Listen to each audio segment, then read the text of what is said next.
Hello and welcome to the Texas Private School Podcast Postgame Thoughts. Guys, Parrish gets their 4th consecutive state championship with a 38-14 win over Prestonwood. Just a dominant effort all night long by Parrish. The game was over in the second quarter, and they just established themselves even further as the best team in private school.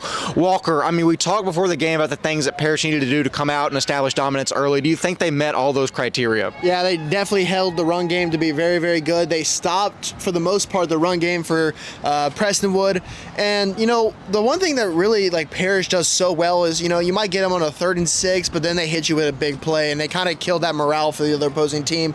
And they kind of did that all night. Sawyer Anderson would do some amazing throws to find Chase Burton, Derek Usbio, and other guys. But, I mean, hats off to a senior class who went 4 straight. What insane. Absolutely. That's ridiculous just to think about. Those seniors right now for Parrish never lost in their entire career, never lost a state championship. They won 4 straight. Ryan, just how crazy of a feat is that to go back to back to back to back rings for all 4 fingers? You know, we saw it last year with you know, Shiner St. Paul, and we were thinking then that's crazy, right?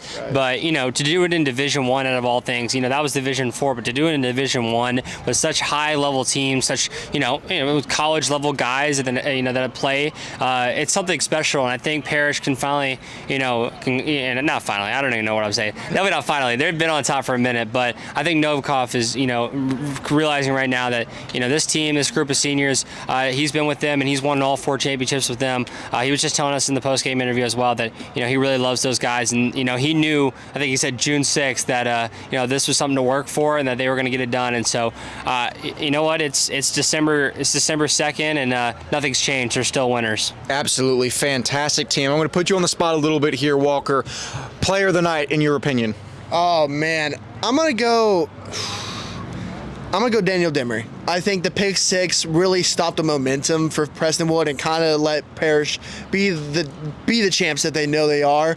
And I think his leadership on the defensive side of the field, never hesitated, always was at 100% the entire night, and that's very, very impressive. Hats off to the Ole Miss commit. Great player. One of the best underrated guys in the state of Texas. Completely agree. An absolute land shark. Ryan Schroeder, same question to you. Who is your player of the night? You can't say Daniel Demery. I was going to say Daniel Demery. No, I think I'm going to have to go Sawyer here, man. It's this is a guy that's a sophomore, 2025, and he's leading this team like he's a senior, right? Guys respect him on this team like he's a senior, and I think you start to realize that how much of an impact Sawyer Anderson has on night in and night out. So a heck of a player, and he's only a sophomore. Great things to come in the next 2 years.